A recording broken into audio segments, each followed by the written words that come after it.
Hi there, Alison here with another Cab Franc du jour. Today we are in the region of Szekszárd in southern Hungary, and we're looking at the Sebestyen 2017 Porkoláb-Völgy Cabernet Franc. Established in 1998, the Sebestyen Winery is run by brother and sister team Csaba and Csilla Sebestyen. They're farming around 12.5 hectares of vineyards in the region of Szekszárd in southern Hungary. They have about 1.5 hectares of Cabernet Franc vines planted across 3 different vineyard sites in the region. And while the grape Franc is the most important variety for the estate, in a short period of time they are seeing great promise from their Cabernet Franc plantings, particularly as single varietal expressions from these vineyards. And when it comes to Hungarian wine, Cabernet Franc may not be the first grape variety that comes to mind, but this grape is slowly gaining an interesting identity across multiple regions in the country. And many may be surprised to learn that even though 70% of Hungary's wine production is white wine, the #1 planted grape variety in the country is the black-skinned grape Franc, which is known as Blaufränkisch in Austria and Lemberger in Germany. There's currently around 8,000 hectares of Franc planted in the country. And as a point of comparison, there's around 1,450 hectares of Cabernet Franc vines planted here. And that makes Cabernet Franc the 5th most planted red grape variety in the country. And that is ahead of a number of other local and international red grape varieties. Now, looking at the wine regions of Hungary, as wine professionals and wine students, the majority of our education focuses on Tokaj. But of course, there is a lot more to Hungarian wine than just Tokaj. There are 6 principal wine growing regions, and they can be divided into 22 different wine districts. And today's wine is coming from the wine district of Szekszárd, which is one of 4 wine districts that make up the Pannon wine growing region, along with Pécs, Tolna, and Valani. And the Pannon wine growing region is in southern Hungary, and it is probably the most important region in the country for red wine production. The wine district of Szekszárd has a very long history of viticulture that dates back to Roman times. Historically, the most important variety here was Kadarka, and today this grape plays a supporting role in the wine style that the region is probably best known for, which is Bikavér, which is a Franc-based red wine blend. And the term Bikavér translates to bull's blood. And if there is another wine that Hungary is famous for that is not Tokaj, it is probably Bikavér. And the region of Szekszárd, along with Eger in the north, are the only 2 regions in the country that are permitted to use the term Bikavér on the label. And even here, Cabernet Franc plays a very important role, and it is one of 5 principal grape varieties used in Szekszárdi Bikavér. Located at a latitude that is very similar to that of northern Beaujolais, the Szekszárd wine district is a relatively narrow, long growing region that encompasses a chain of 12 villages in southern Hungary. It starts just north of the village of Szekszárd, which is around 280 kilometers southwest of Tokaj, and it stretches around 25 kilometers south to around the village of Batan. And this region is relatively narrow. It's only about 1 to 2 kilometers wide, depending on where you are in Szekszárd. And for those that are familiar with the region of Valani, Szekszárd is located about 50 kilometers northwest of Valani. And we're bordered to the east here by the Danube River and the Danube floodplain. And we're bordered to the west by the Tolna-Baranya Hills, which are part of the Trans-Danubian chain of hills. Generally speaking, the climate of Szekszárd would be characterized as continental with Mediterranean influences. But we do have to keep in mind that we are at a bit more of a northerly latitude here. So while the summer months are relatively warm and there is low rainfall into the autumn months, things tend to cool down quite a bit by mid-October. And in some vintages, that can prove challenging to ripen later season varieties like Kadarka and Cabernet Sauvignon. But varieties like Franc and Cabernet Franc and Merlot will ripen consistently here every vintage. Now, with that said, the nature of the topography here and how the vineyards are laid out actually makes the microclimate of Szekszárd a little bit more complex to define. So the vineyards are predominantly on the slopes of a complex series of 98 interconnecting and crisscrossing hills and valleys that wind their way down this stretch of about 25 kilometers.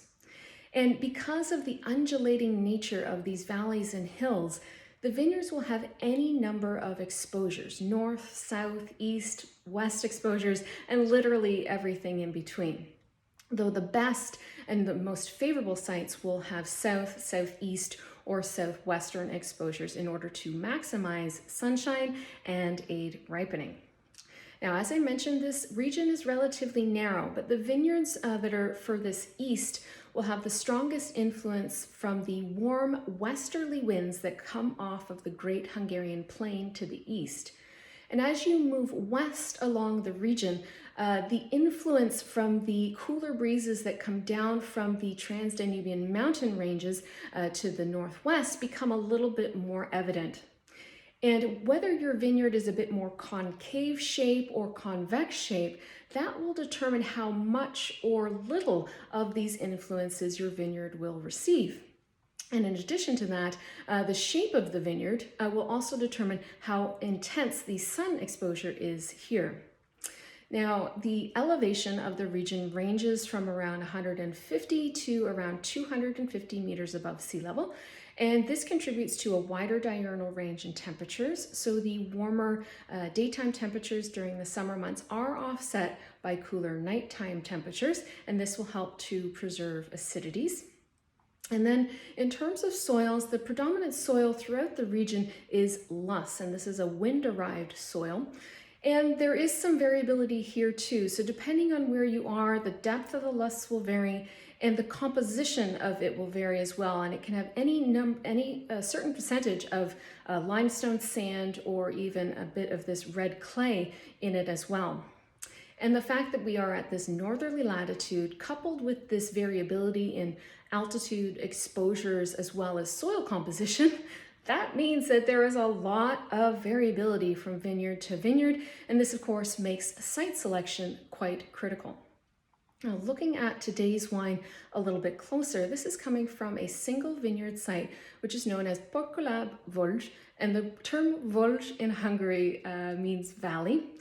And I use the term vineyard here a little bit loosely because this area of Porkoláb-Völgy is not what we would typically think of when we think of a vineyard, as in like a large contiguous piece of land. Rather, this area is defined by the cadastral system in Hungary, and it's actually dozens of these parcels that are found here in this within the borders of this area that the cadastre refers to as the Porkoláb-Völgy. And this vineyard is located about 16 kilometers west of the Danube River, and we are in the village of Szekszárd, and it stretches about 1,500 meters from north to south, and it's about 600 meters wide from east to west. And even here in this one vineyard area, it can have any number of different exposures as well as elevations. The Sebestyen Winery has about 2.65 hectares here, and of that 0.8 are Cabernet Franc. And their Cabernet Franc parcels are on a southwest facing exposure, and it's at about 150 meters above sea level. And the soil here is loess, and there is a percentage of this limestone in there, as well as the iron-rich red clay. And the vines were planted here in 2012. And in my conversation with the winery, I had a great chat with Csilla Sebestyen, and she explained to me that this site has become a little bit of a Goldilocks site, if you will, for Cabernet Franc. It's not too far north or west where it would be too cool. It's not so far east where it might be considered a hot site. And because of this southwestern exposure, the site does receive a good amount of sunshine, which is important for ripening, as well as minimizing the pyrazines. Now, from a winemaking perspective for the 2017 vintage, this is coming from a selection of about 0.6 hectares of Cabernet Franc vines, and they're coming from the top of the slope. And the fruit was all hand harvested, and it was destemmed, and a portion of the fruit was crushed. And the fermentation takes place in open top tanks, and they will use selected yeast. And the time on skins is about 2 weeks, and they will do punch downs daily throughout the fermentation as well as the post-fermentation maceration. And then the aging is for about 18 months, and it's in Hungarian oak barrels, and about 40% of that is new. So let's get into this wine. So the nose is very perfumed, and that was what really jumped out at me when I was tasting this earlier, is how perfumed and lifted the nose is. And it's quite open as well, and what leads here is actually not so much fruit, but more other elements, other savory elements. And now the fruit is starting to come through a little bit. It's definitely more red fruit driven. It's a bit of cherry here. There's a bit of a sour cherry note, some strawberry as well, perhaps even a little bit of a red plum. But really, as I said, what leads here is all these other things going on. I'm getting some definite floral notes, like a bit of rose. There's a little bit of a sandalwood thing. And in terms of the pyrazines, I would say they take a bit of a back seat here to everything else. There is a slight herbal undertone to the wine, but it doesn't leap out really prominently. And for me, if I had to pick something, it would definitely be nettle. There is a spicy herbal undertone to the wine, and there's a touch of cedar as well, but there's certainly a floral and spicy character that really leaps out of the glass in terms of the nose specifically.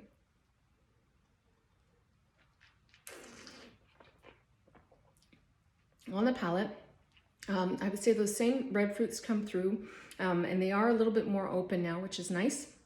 And again, this wine really does lead with these other elements. So there is that floral note. There's a little bit of like a Turkish delight thing going on. And then it's spicy, and the palate is super spicy. Yeah.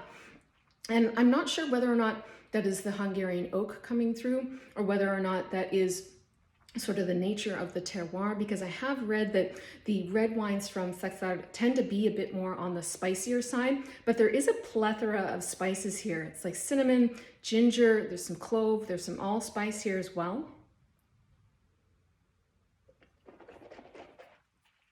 In terms of the acidity is fresh, it's mouth-watering, and the tannins are fine-grained. There's a firmness to the tannins, but they're pretty elegant as well. You know, the maceration time was about 2 weeks here, so there isn't a lot of grippiness to the tannins, but there is a nice fine texture and a little bit of a velvety tug on the finish.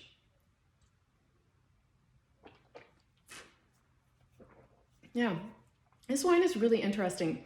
The body, I would say, is medium. There's definitely not a ton of density here. It's more of a lean, kind of svelte profile. And the wine definitely does show some restraint and elegance here. And it feels really well intentioned as well. And I should note as well that there is something really interesting about this wine. And I think if it was part of a blind lineup, I'm not 100% sure if I would have been able to pick this out as Cabernet Franc. And the way this wine comes across is very Burgundian in nature. And Csilla explained to me that indeed their approach with their reds is taking a little bit more of a Burgundian hand with shorter macerations, less extractions. And I do get this sense that this has a slightly Burgundian feel to it. And she actually explained that this vineyard is showing as, like, they kind of describe it as their Chambolle-Musigny of their Cabernet Franc plantings in terms of how it comes through. So I am getting all these floral undertones and whatnot, but I don't know if I would pick it out as a Cabernet Franc in a lineup. But I do think that if I had to recommend a Cabernet Franc to a Pinot Noir lover or a Burgundian lover, this is something that I definitely would put forward because it's really finesse driven. There's a lot of restraint here. There's a lot of elegance as well. And it's honestly, it's a really interesting wine. And this is my first Cabernet Franc from the Szekszárd region, but I am excited to try more of these because I think that there is something very interesting about this grape place combination.